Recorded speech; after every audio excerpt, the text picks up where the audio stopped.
Professor of Mathematics at Nirmala College for Women. In this video, we are going to see the basic definition of Fourier and the main property of a Fourier sine and cosine transformation. First of all, we are going to see about what is the definition of Fourier transform.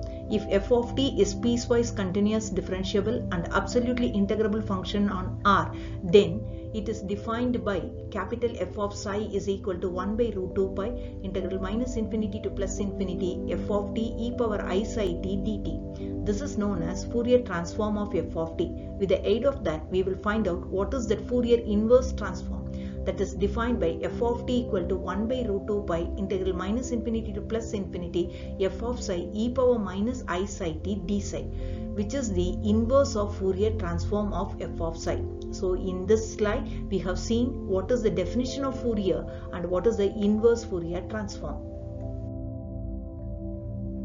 Now we are going to see the Fourier cosine transform. When the cosine function f of t is defined only for positive values of the real variable t, we consider only the function of f plus of t over the entire real line. That is defined by the equation f plus is always taking the value as f of t for t greater than 0, f of minus t for t less than 0. With the help of that, we are going to find out the Fourier inversion theorem also for that Fourier cosine. So its inversion is given by f of t equal to root 2 by pi integral 0 to infinity fc of psi cos psi t dt. F of t is equal to, we can write it even as fc of f of t over psi. Suppose we are denoting I as an identity operator, then I will be given by fc of fc we can write, or we can say that fc inverse is equal to fc. Here fc is the linear operator. Now we are going to see the properties of the Fourier cosine. If a is greater than 0, then Fourier cosine of f of at over psi is given by a inverse of fc of f of t over psi by a. fc of cos omega of t f of t over psi is given by root 2 by pi integral 0 to infinity cos omega t f of t cos psi t dt.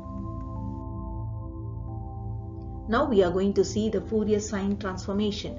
Now let us consider the odd function. Sine means always it is defined based on the odd function. It takes the value f of t is for t greater than 0 when it is positive, and it is defined as minus f of minus t for t less than 0.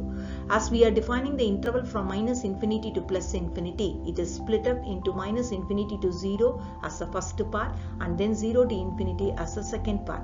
As we know that f minus of t is defined as ifs of psi, then the Fourier sine inverse from that we can define it as f of t equal to root 2 by pi integral 0 to infinity fs of psi sin psi t d psi.